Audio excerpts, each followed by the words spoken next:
My adolescence was a period filled with emotional turmoil, physical insecurities, and social ups and downs. During that time, a strong desire to belong emerged within me, making the task of solving social puzzles my primary focus. How could I make myself as attractive as possible to others? I often wondered how many unnecessary headaches I could have avoided with a few doses of perspective. However, my attitude at the time was somewhat understandable, similar to various species in the animal kingdom. Homo sapiens need contact with other members of their tribe. We've benefited and suffered greatly from operating in groups, so much so that our intuitive capacity for processing social information has been refining for millions of years. It's a curious fact that it doesn't take us long to decide if we like someone we've just met, even though we're warned against making hasty judgments. We perform this function quite diligently, especially through unconscious processes, and despite the fact that many fall for it. In hasty generalizations, a good portion of these quick evaluations tend to be remarkably accurate. Reason often struggles to compete with our most archaic instincts and emotions, being subordinated to them on numerous occasions. As Daniel Kahneman said, there's no second chance for a first impression. However, to what extent do we truly care about our letter of introduction to others? Are we truly aware of how others perceive us? Do we see ourselves as others see us? To what extent is there convergence between our self-perception and others' perception? And most importantly, is it relevant to modify our behavior in relation to circumstances? In this short documentary, I will precisely address these aforementioned dilemmas, as well as certain dangers inherent to the human psyche in interpersonal relationships. Without further delay, I invite you to join me on a new and exciting journey to the depths of your being. Let's begin. I think it's helpful to outline a fragment of the theory of personality proposed by one of the most renowned psychoanalysts of the last century, Carl Gustav Jung. Specifically, the Swiss psychiatrist and essayist designated a concept of utmost importance in the problem that concerns us: the person. The meaning of a person is not what is usually understood in colloquial language. This term should not be conceived as a synonym for an individual or human being. Its interpretation refers to the etymology of the word persona, which comes from the Latin persona, and in turn derives from the Greek prosopon, meaning mask. Why is this? In the theatres of ancient Greece, the voices of the actors were often not powerful enough for all spectators to hear them well. Therefore, each performer wore a mask to express specific emotions: joy, seriousness, sadness, etc. These devices were equipped with a mouth horn that amplified the sound and brightness of the voice, making it easier for the audience to recognize the characters. Some authors maintain that this tradition spread throughout the Roman Empire, and the masks were called persona, meaning to sound through resonance, to make oneself heard. Thus, the person represents the mask we use to adapt to the various contexts of social life. In other words, it includes those aspects of the personality that the individual shows to others to adapt to the world around them, that is, the role they play in each particular situation. In order to be presentable and pleasant to others, society often requires that every individual play a role in their interactions with third parties, similar to a character in a play. It's as if it were not appropriate to display their true identity in its entirety. This idea might sound a bit extreme. Why would anyone want to act in ways that don't fully reflect who they are? Wouldn't it be healthier to always expose oneself the same, regardless of the circumstances? The short answer is no. The establishment of the person is both a normal and necessary resource for coexistence within the convoluted social matrix. In the end, there are obvious reasons for not manifesting the same behavioral patterns, topics of conversation, and moods in an interview, a family meal, or a soccer game. I'm confident that none of you behave in front of your father the way you would with your partner or your boss. A crucial distinction to highlight is the difference between the persona, the most superficial layer of Jung's psychological model, which reflects our external image, and the ego or self, the psychic instance that encompasses the set of ideas, beliefs, thoughts, feelings, and conscious perceptions with which we identify. This is the conception we have of ourselves that gives us a sense of existence and personal identity. We can also differentiate between the persona and personality. The latter is the organization of emotions, cognitions, and behaviors that shape an individual's behavior patterns, essentially the dynamic integration of temperament and character. You'll agree that it would be unfair to label a teacher as angry just because you've seen them express anger in class, or to judge a neighbor as irresponsible simply because they went out for drinks on a Friday. This reflection isn't intended to fully describe the structure of the psyche, according to Carl Jung. The subject is so intricate, extensive, and complex that it would require an entire library of its own. I think it's clear that the persona is not equivalent to what we believe we are, or to our holistic self. Instead, the persona is a mask we use to shield our inner life from others, while facilitating our adaptation to social communities in ways that promote a favorable impression. Yes, this tool has an opportunity cost, because we sacrifice parts of our instincts, emotions, and opinions in favor of intentional projection. We'll explore this topic further later, but for now, let's consider some setbacks that can emerge in relation to the persona and the self. I want you to reflect on this quote. "A strong ego is not one that relates to the outside world through a rigid persona." Here, identification with a particular mask can inhibit psychological development. What I mean by this is the danger that arises when an individual becomes indistinguishable from their persona, like a teacher with their textbook, a tenor with their voice, or a therapist with their therapy. As a result, a fragile conformist personality may emerge, one that reduces everything to the persona.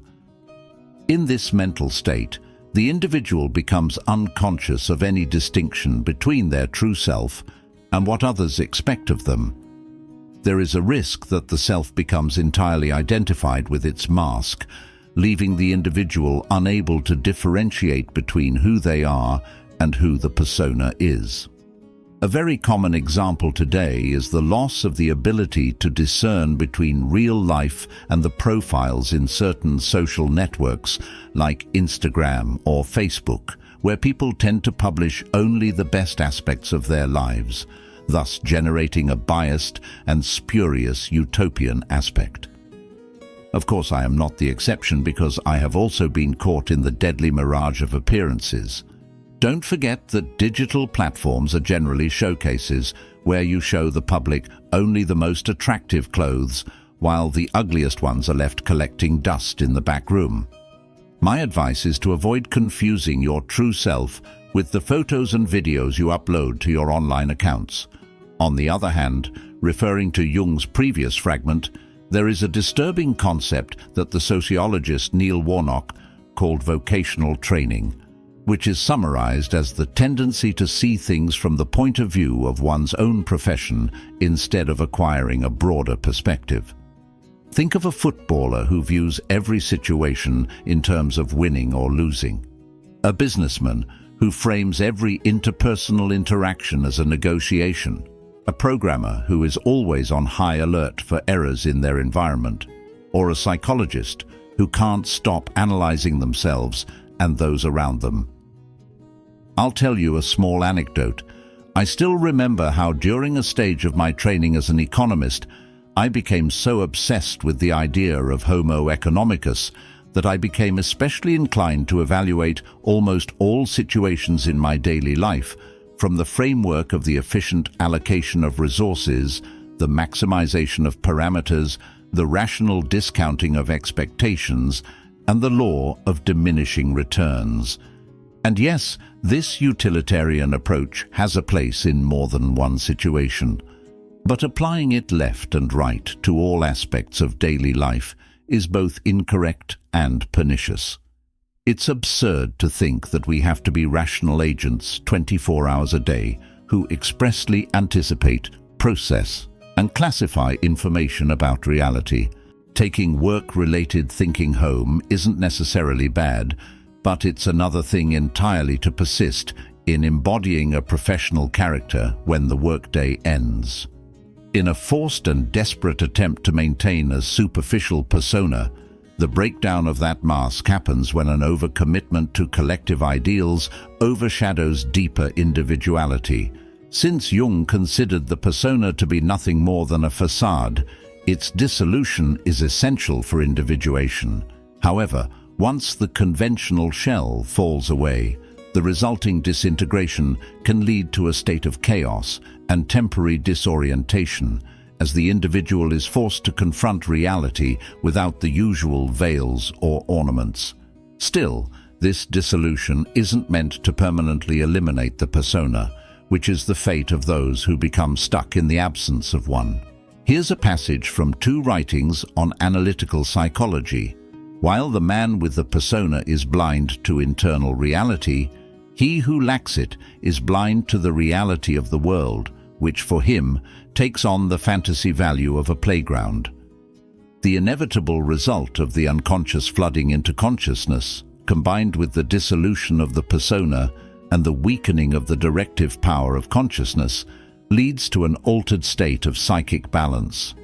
In other words, if what's outside feels like a dream, why would I bother building an elaborate relational system to adapt to it?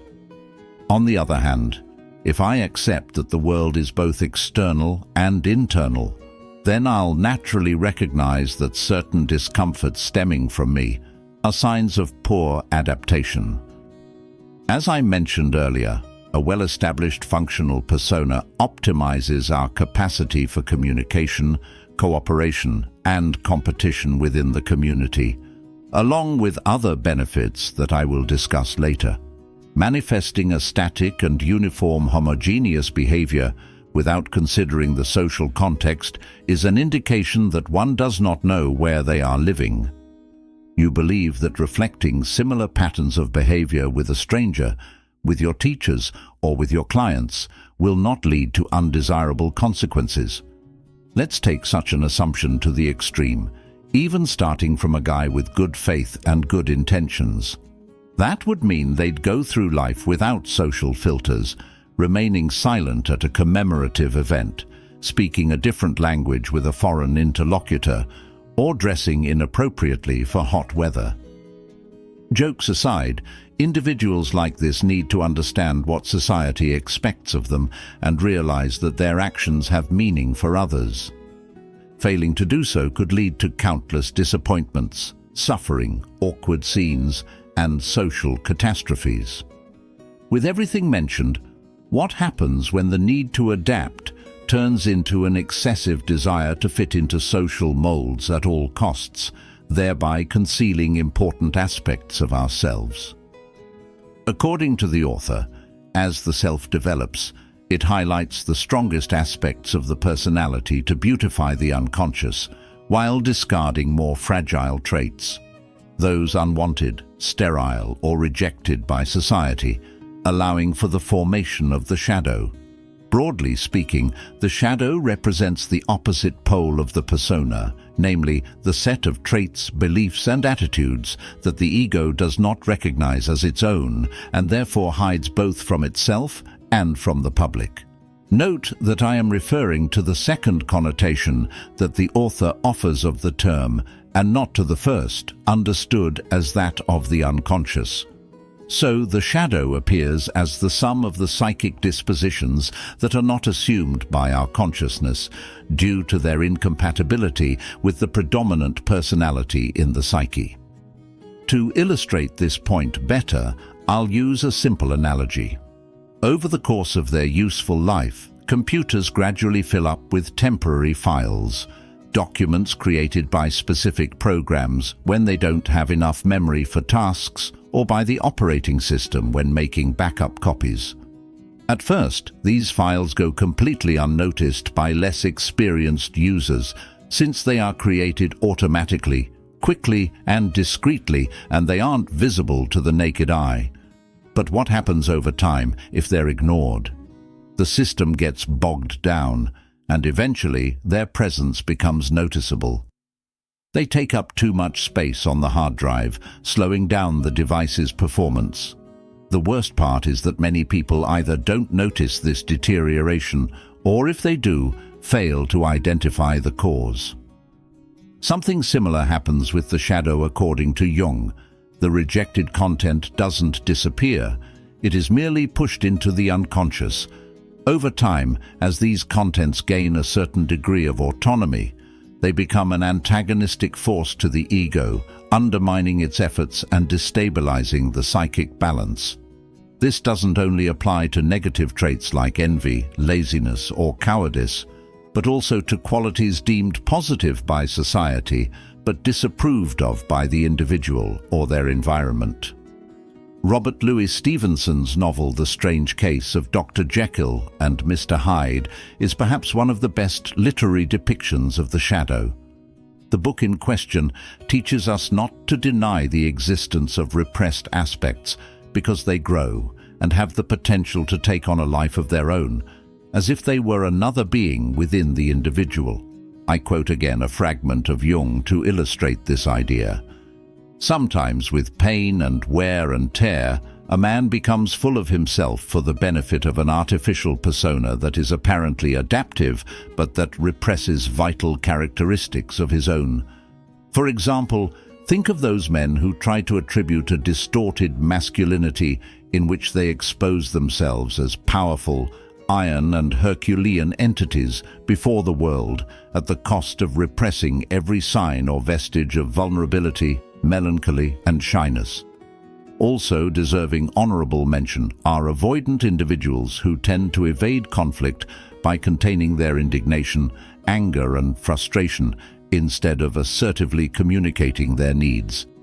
They appear, as the popular expression says, not to be able to break a plate, but they go accumulating within themselves resentment and a thirst for revenge that usually translates into a passive-aggressive style, numerous internal imbalances, and, if the repression were too intense and prolonged, an attack of unprecedented anger.